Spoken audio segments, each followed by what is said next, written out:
আসসালামু আলাইকুম প্রিয় শিক্ষার্থীবৃন্দু। বাংলা প্রথম পত্র এবং দ্বিতীয় পত্রের আজকে আমরা তোমাদের টপ 25 এমসিকিউ নিয়ে আলোচনা করব। যে এমসিকিউগুলো তোমাদের বিগত বছরগুলোতে এসেছিল এবং সামনের বছরও আসবে। টোটাল 25টি এমসিকিউ আমরা তৈরি করেছি। যে এমসিকিউ থেকে তোমাদের পরীক্ষাতে এমসিকিউ কমন আসবে ইনশাআল্লাহ। সো চলো বেশি কথা না বলে আজকের ভিডিওটি আমরা শুরু করি এবং তোমরা অবশ্যই প্রত্যেকটি এমসিকিউ ভালো করে শিখবে এবং সাথে সাথে নোট করবে এবং আমার সাথে মুখস্থ করবে, কারণ বাংলার কিছু বিষয় হচ্ছে মুখস্থ থিওরি টাইপের। সো অবশ্যই তুমি এখান থেকে মুখস্থ করে নেবে। সো চলো দেখো, প্রথম যে এমসিকিউটি সেটি হচ্ছে সন্ধি ব্যাকরণের কোন অংশ আলোচ্য বিষয়? ধ্বনিতত্ত্ব। সন্ধির ব্যাকরণের কোন অংশের আলোচ্য বিষয়? সেটা হচ্ছে ধ্বনিতত্ত্ব। এই যে এমসিকিউগুলো এগুলো তোমার একাডেমিকের পাশাপাশি এইচএসসি পরীক্ষার পাশাপাশি তোমার এডমিশনের জন্য খুবই গুরুত্বপূর্ণ। আমরা অনেকেই একাডেমিক পড়াশোনা করি বাট এডমিশনের জন্য প্রস্তুতি নিই না, তো যার কারণে পরবর্তীতে এডমিশনে অনেক শিক্ষার্থী ফেল করে। তাই অবশ্যই তোমাকে এডমিশনের প্রস্তুতি আগে থেকেই নিতে হবে, তাহলেই তুমি এডমিশনও ভালো রেজাল্ট করতে পারবে এবং কি তোমার এইচএসসি এডুকেশনাল লাইফেও তুমি ভালো রেজাল্ট করতে পারবে। সো চলো দেখো, সন্ধি ব্যাকরণের কোন অংশের আলোচ্য বিষয়? ধ্বনিতত্ত্ব। সন্ধি ব্যাকরণের কোন অংশের আলোচ্য বিষয়? ধ্বনিতত্ত্ব। আমরা 3 বার করে পড়ব, তুমি সাথে সাথে পড়বে এবং খাতায় নোট করবে। সন্ধি ব্যাকরণের কোন অংশের আলোচ্য বিষয়? সেটি হচ্ছে ধ্বনিতত্ত্ব।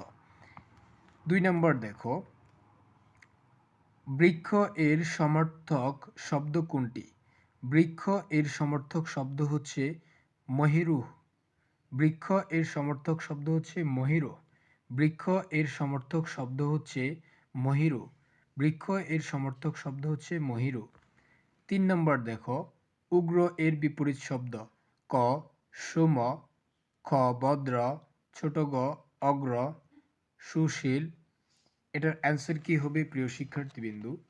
তোমরা পারো কিনা অবশ্যই কমেন্ট করে জানাবে। 3 নম্বরের অ্যান্সার কি হবে? 3 নম্বরের অ্যান্সার হচ্ছে তোমার ক। সো দেখো সুম, 3 নম্বর হচ্ছে সুম। উগ্র এর বিপরীত শব্দ হচ্ছে সুম। উগ্র এর বিপরীত শব্দ হচ্ছে সুম। 4 নম্বর দেখো, যা পূর্বে শোনা যায়নি এক কথায় কি বলে? যা পূর্বে শোনা যায়নি? অসস্ত্রী, অসূত্র, অশ্রুতপূর্ব, অশ্রুতিপূর্ব। প্রশ্নটা কি ছিল? যা পূর্বে শোনা যায়নি এক কথায় কি বলে? যা পূর্বে শোনা যায়নি সেটা এক কথায় কি বলে প্রিয় শিক্ষার্থীবৃন্দু? 4 নম্বরের অ্যান্সার হবে বড় গ, অশ্রুতপূর্ব। অশ্রুতপূর্ব। প্রশ্নটা কি ছিল? যা পূর্বে শোনা যায়নি এক কথায় কি বলে? অশ্রুতপূর্ব। অশ্রুতপূর্ব। যা পূর্বে শোনা যায়নি এক কথায় কি বলে? অশ্রুতপূর্ব। অশ্রুতপূর্ব অর্থাৎ পূর্বে শোনা যায়নি সেটাকে বলা হয় অশ্রুতপূর্ব। যা পূর্বে শোনা যায়নি এক কথায় বলা হয় অশ্রুতপূর্ব। অশ্রুতপূর্ব। এরপরে দেখো 5 নম্বর, সংবাদ প্রভাকর পত্রিকার সম্পাদক কে? সংবাদ প্রভাকর পত্রিকার সম্পাদক কে? 5 নম্বরের অ্যান্সার কে জানো? 5 নম্বরের হচ্ছে খ ঈশ্বরচন্দ্র গুপ্ত। বিদ্যাসাগর নয়, ঈশ্বরচন্দ্র গুপ্ত। সংবাদ প্রভাকর পত্রিকার সম্পাদক কে? ঈশ্বরচন্দ্র গুপ্ত। সংবাদ প্রভাকর পত্রিকার সম্পাদক কে? ঈশ্বরচন্দ্র গুপ্ত। সংবাদ প্রভাকর পত্রিকার সম্পাদক কে? ঈশ্বরচন্দ্র গুপ্ত। ঈশ্বরচন্দ্র গুপ্ত হচ্ছে সংবাদ প্রভাকর পত্রিকার সম্পাদক। মাদাম লুইসেল যে বৈঠকখানি কামনা করে তাকে কিসের পর্দা ঝুলবে? মাদাম লুইসেল যে বৈঠকখানাটি কাম্য করে তাতে কিসের পর্দা ঝুলবে? এটার অ্যান্সার কে জানো প্রিয় শিক্ষার্থীবৃন্দু? কত নাম্বার ছিল? 6 নাম্বার। আমরা এটার অ্যান্সারটা দেখি। 6 নাম্বারের হচ্ছে ক। সো 6 নাম্বারের কি? ক, রেশম। অ্যান্সার হবে রেশম। মাদাম লুইসেল যে বৈঠকখানাটি কামনা করে তাতে কিসের পর্দা ঝুলবে? রেশমের পর্দা ঝুলবে। মনে রাখবে, মাদাম লুইসেল যে বৈঠকখানাটি কামনা করে তাতে কিসের পর্দা ঝুলবে? সেটা হচ্ছে রেশম। মাদাম লুইসেল যে বৈঠকখানাটি কামনা করে তাতে কিসের পর্দা ঝুলবে? সেটি হচ্ছে রেশম। সেটি হচ্ছে রেশম। মাদাম লুইসেল যে বৈঠকখানাটি কামনা করে তাতে কিসের পর্দা ঝুলবে? সেটি হচ্ছে রেশম। আশা করছি বুঝতে পেরেছ। এখন আমরা 7 নম্বর প্রশ্নটিতে চলে যাব।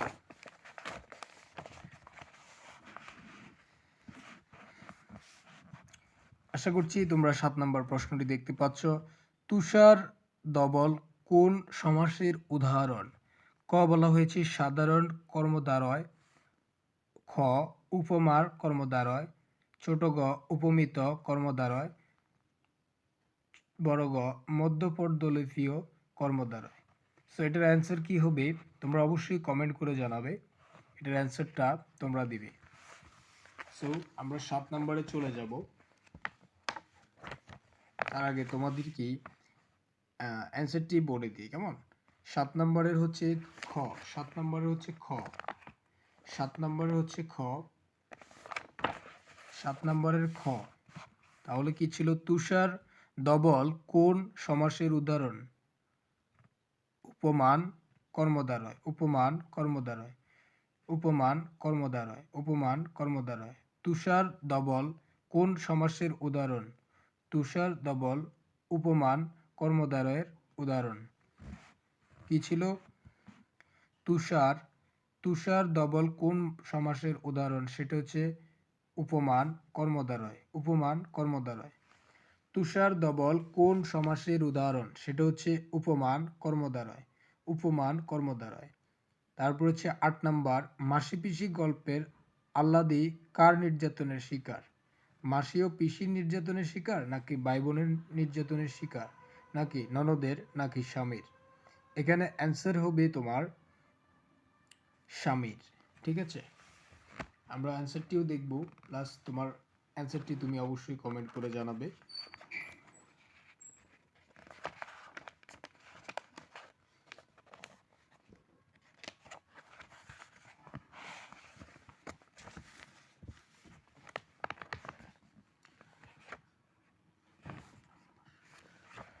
আট নম্বরের অ্যান্সার হচ্ছে তোমার ছোট গ।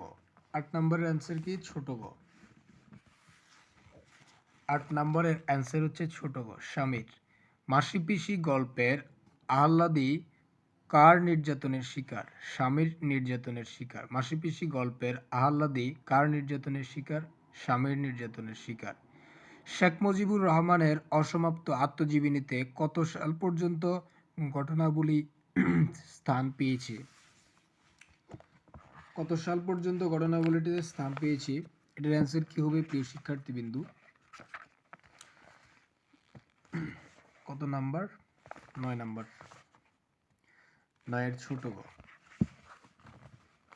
দেখো তোমাদের 9 এর ছোট গ 1955। শেখ মুজিবুর রহমানের অসমাপ্ত আত্মজীবনীতে কত সাল পর্যন্ত ঘটনাবলী স্থান পেয়েছে? 1955। 1955 শেখ মুজিবুর রহমানের অসমাপ্ত আত্মজীবনীতে কত সাল পর্যন্ত ঘটনাবলী স্থান পেয়েছে? সেটা হচ্ছে 1955। 1955। তাহলে কি প্রশ্ন ছিল? শেখ মুজিব রহমানের অসমাপ্ত আত্মজীবনীতে কত সাল পর্যন্ত ঘটনাবলী স্থান পেয়েছে? সেটি হচ্ছে 1955 সাল।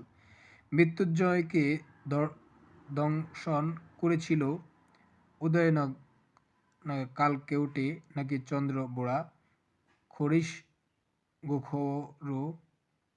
এটার অ্যান্সার কি হবে প্রিয় শিক্ষার্থীবৃন্দু? মৃত্যুঞ্জয়ে, এটা হচ্ছে বাংলা প্রথম পত্রের প্রশ্ন ছিল।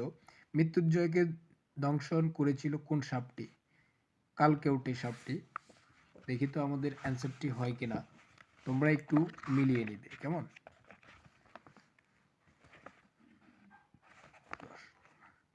বড় গ, খরিশ গোখরো, তো দেখাচ্ছে যে খরিশ গোখরো। মৃত্যুঞ্জয়ের দংশন করেছিল খরিশ গোখরো, খরিশ গোখরো। মৃত্যুঞ্জয়কে দংশন করেছিল খরিশ গোখরো সাপটি। মৃত্যুঞ্জয়কে দংশন করেছিল খরিশ গোখরো সাপটি। খরিশ গোখরো। মৃত্যুঞ্জয়কে দংশন করেছিল খরিশ গোখরো। মৃত্যুঞ্জয়কে দংশন করেছিল খরিশ গোখরো। তারপর হচ্ছে জিনোসিড এর বাংলা পরিভাষা কোনটি? জিনোসিড এর বাংলা পরিভাষা কোনটি?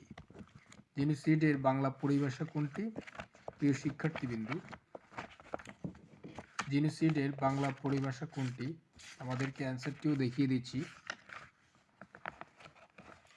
প্রশ্নটা ছিল 11 নাম্বার। 11 নাম্বার। সো গণহত্যা। জিনোসিড এর বাংলা পরিভাষা কোনটি? গণহত্যা। জিনোসিড এর বাংলা পরিভাষা কোনটি? গণহত্যা। জিনোসিড এর বাংলা পরিভাষা কোনটি? গণহত্যা। জিনোসিড এর বাংলা পরিভাষা কোনটি? গণহত্যা। জিনোসিড এর বাংলা পরিভাষা কোনটি? গণহত্যা। জিনোসিড এর বাংলা পরিভাষা কোনটি? গণহত্যা। রাইসুল জোহালা কে? মীর মর্দান, মোহনলাল, নারায়ণ সিং, মিরল। এটার অ্যান্সার কি হবে প্রিয় শিক্ষার্থীবৃন্দু? এটা তোমাদের আনন্দ পার্ট অধ্যায় থেকে এসেছে। সো এটার অ্যান্সার কি হবে তোমরা একটু অ্যান্সার করো, কমেন্টে অ্যান্সারটা করো। রাইসুল জোহালা কে?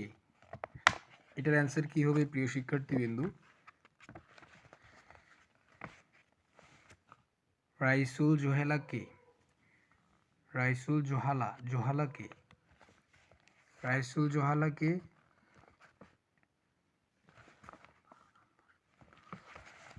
ছোট গ, নারায়ণ সিং।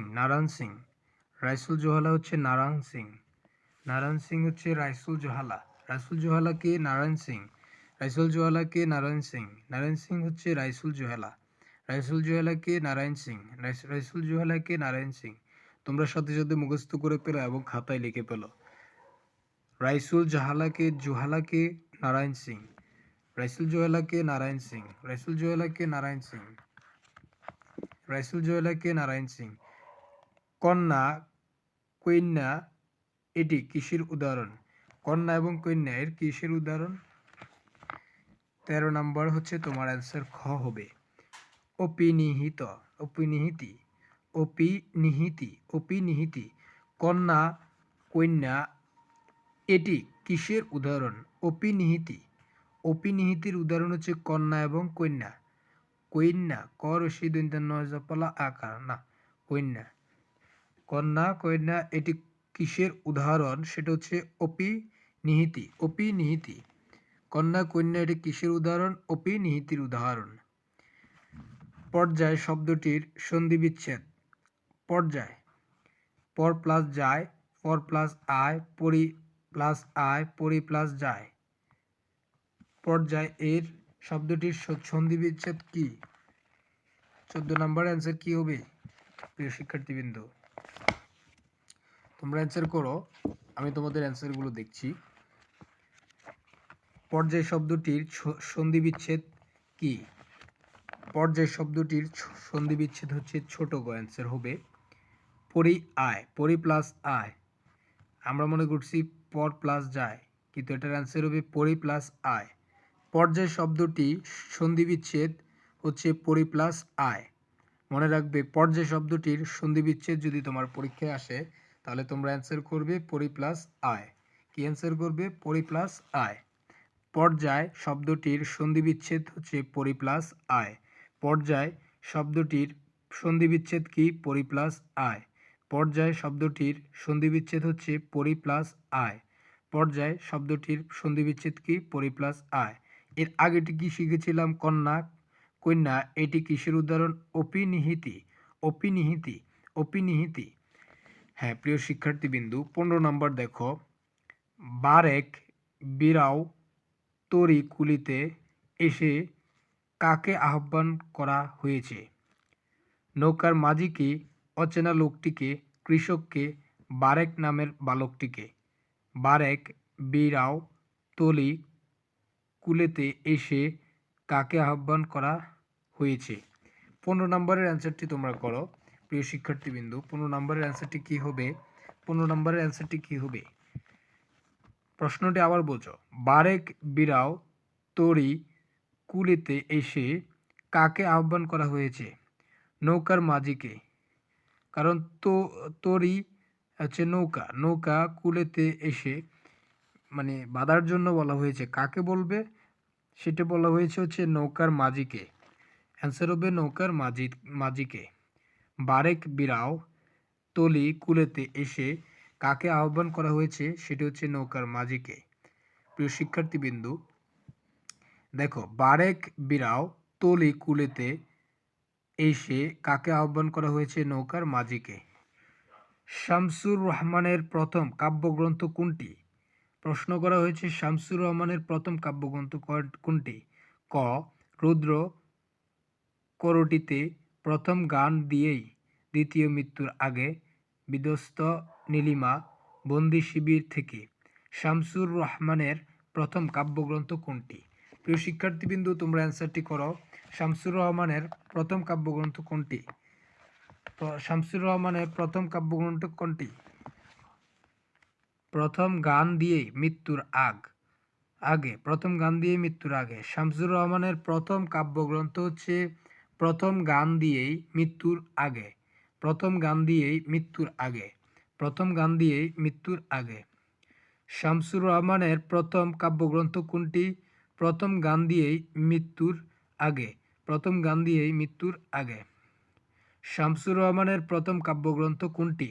প্রথম গান দিয়েই মৃত্যুর আগে, প্রথম গান দিয়েই মৃত্যুর আগে, প্রথম গান দিয়েই মৃত্যুর, প্রথম গান দিয়ে দ্বিতীয় মৃত্যুর আগে, প্রথম গান দিয়ে দ্বিতীয় মৃত্যুর আগে, প্রথম গান দিয়ে দ্বিতীয় মৃত্যুর আগে। এরপরে দেখো, সুচেতনা কবিতায় কবি প্রাণ কোথায় ঘুরেছে? সুচেতনা কবিতায় কবি প্রাণ কোথায় ঘুরেছে? প্রিয় শিক্ষার্থীবৃন্দু, ক বলা হয়েছে শুভ্র সকালে, খ ঘন কুয়াশায়, ছোট গ রুদ্র রুদ্রে চন্দ্রালোকে। 17 নম্বর, সুচেতনা কবিতায় কবি প্রাণ কোথায় ঘুরেছে? অ্যান্সারটি কি হবে প্রিয় শিক্ষার্থীবৃন্দু? 17 নম্বরের অ্যান্সারটি কি হবে? 17 নম্বরের অ্যান্সারটি কি হবে প্রিয় শিক্ষার্থীবৃন্দু? ধীর রুদ্রে। প্রশ্ন কি ছিল? সুচেতনা কবিতায় কবি প্রাণ কোথায় ঘুরেছে? ধীর রুদ্রে। সুচেতনা কবিতায় কবি প্রাণ কোথায় ঘুরেছে? সেটা হচ্ছে ধীর রুদ্রে। সুচেতনা কবিতায় কবি প্রাণ কোথায় ঘুরেছে? ধীর রুদ্রে। সুচেতনা কবিতায় কবি প্রাণ কোথায় ঘুরেছে? ধীর রুদ্রে। সুচেতনা কবিতায় কবি প্রাণ কোথায় ঘুরেছে? ধীর রুদ্রে। সুচেতনা কবিতায় কবি প্রাণ কোথায় ঘুরেছে? ধীর রুদ্রে। সুচেতনা কবিতায় কবি প্রাণ কোথায় ঘুরেছে? ধীর রুদ্রে। সুচেতনায় কবিতায় কবি কোথায় ঘুরেছে? ধীর রুদ্রে। রেইনকোট গল্পের কথককে। রেইনকোট গল্পের কথককে লেখক নাকি নুরুল হুদা নাকি আব্দুস সাত্তার মৃধা নাকি প্রিন্সিপাল? রেইনকোট গল্পের কথককে। প্রিয় শিক্ষার্থীবৃন্দু এটা তোমরা জানো, এটার অ্যান্সারটা করো প্রিয় শিক্ষার্থীবৃন্দু। 18 নম্বরের অ্যান্সার কি হবে? রেইনকোট গল্পের কথককে। অ্যান্সারটি হচ্ছে নুরুল হুদা। অ্যান্সারটি হচ্ছে নুরুল হুদা। রেইনকোট গল্পের কথককে নুরুল হুদা। রেইনকোট গল্পের কথককে নুরুল হুদা। রেইনকোট গল্পের কথক কে? নুরুল হুদা। রেইনকোট গল্পের কথক কে? নুরুল হুদা। রেইনকোট গল্পের কথক হচ্ছে নুরুল হুদা। এরপরে 19 নাম্বার, নিত্য পুরুষবাচক শব্দ কোনটি? নিত্য পুরুষবাচক শব্দ কোনটি? প্রিয় শিক্ষার্থীবিন্দু, নিত্য পুরুষবাচক শব্দ কোনটি? 19 নাম্বার অ্যান্সার কি হবে? 19 নাম্বার অ্যান্সার কি হবে? 19 নাম্বারের অ্যান্সার হচ্ছে কবিরাজ। কবিরাজ। নিত্য পুরুষবাচক শব্দ কোনটি? নিত্য পুরুষবাচক শব্দ হচ্ছে কবিরাজ। নিত্য পুরুষবাচক শব্দ হচ্ছে কবিরাজ। নিত্য পুরুষবাচক শব্দ কি? নিত্য পুরুষবাচক শব্দ হচ্ছে কবিরাজ। নিত্য পুরুষবাচক শব্দ হচ্ছে কবিরাজ। নিত্য পুরুষবাচক শব্দ কোনটি? কবিরাজ। নিত্য পুরুষবাচক শব্দ হচ্ছে কবিরাজ। গ্রামে গ্রামে দ্বিরুক্তিটি কি অর্থ প্রকাশ করে? দ্বিরুক্তিটি কি অর্থ প্রকাশ করে? ব্যক্তি, ব্যক্তি নাকি সদৃশ্য নাকি সংযোগ নাকি অল্প? 20 নাম্বার অ্যান্সার কি হবে প্রিয় শিক্ষার্থীবিন্দু? 20 নাম্বারের অ্যান্সার কি হবে? ক। 20 নাম্বার হচ্ছে ব্যক্তি। গ্রামে গ্রামে দ্বিরুক্তিটি কি অর্থ প্রকাশ করে? ব্যক্তি।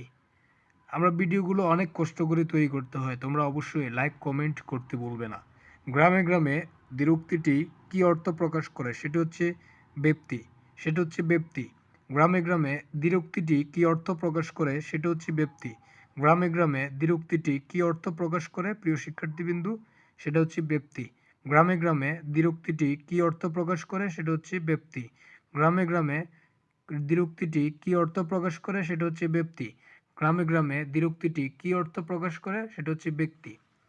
ব্যক্তি। প্রিয় শিক্ষার্থীবৃন্দ, আশা করছি বুঝতে পারছো। এরপরে তোমাদের যে প্রশ্নটি